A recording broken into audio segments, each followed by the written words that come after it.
আমরা কদমতলা টু রানীবাড়ি তারপরে কদমতলা টু ধর্মনগর। কি হয়েছে? রাস্তাটা একবার ধরে বেয়াল দোষ, আমরা গাড়ি করে একদম চালাইতাম পাইতাম না। জল টল জমা বড় বড় গছ রইয়া বই থাকছে। কতদিন থেকে এরকম? এটা তো আজকে অনেক দিন ধরে, প্রায় বছরের উপরে হয়ে গেছে। আপনারা কয়টার থেকে স্ট্রাইক করছেন? আমরা সকালে 9:30 থেকে। কোনো আধিকারিকরা আইছে নাকি? না, কেউ আইছে।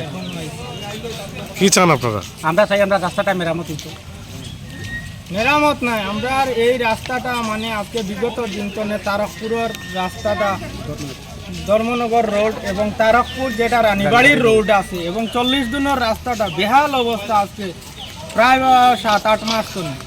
তো 1 বছরের উপরেও হইব এই রাস্তাটা। তো আমরা সরকারের বিপক্ষে নাই, আমরা সরকারের পক্ষে, কিন্তু আমরা দাবি হইল কি আমরা রাস্তাটা সম্পূর্ণ করিয়া দেওয়ার লাগিয়া আজকে আমরা পুরা ইউনিয়ন সহ পুরা কদমতলাবাসী আমরা এই বন ডাকছি, আজকে স্ট্রাইকটা ডাকছি।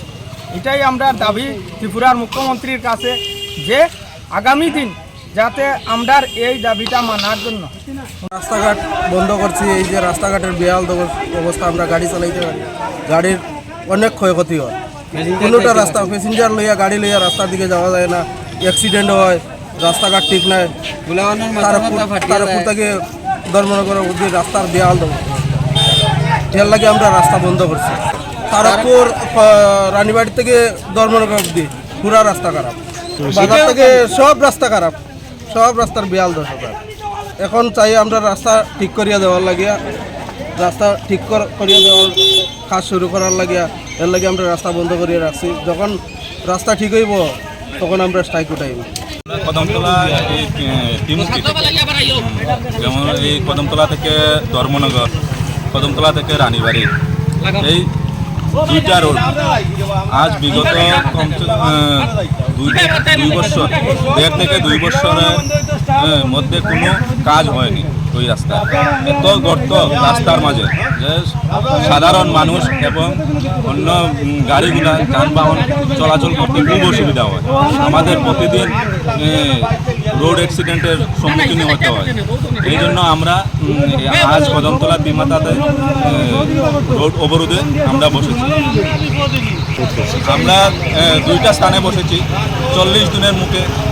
আর রানীবাড়ি, কদমতলা থেকে রানীবাড়ি, কদমতলা থেকে ধর্মনগর। না, এখন পর্যন্ত কোনো আধিকারিক আসেনি। যতক্ষণ পর্যন্ত কোনো আধিকারিক আমাদের সাথে কথা বলবেন না, ততক্ষণ পর্যন্ত আমরা অবরোধ কোনো নির্দিষ্ট বলতে পারবো না, অনির্দিষ্ট থাকবে। আমার নাম সুজিত সত্য।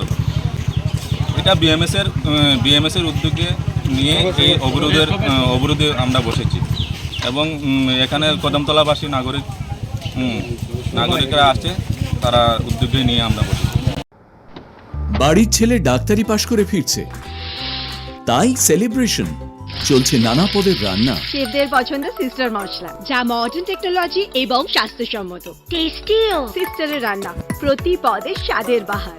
সিস্টার, নিশ্চিন্তের প্রতীক।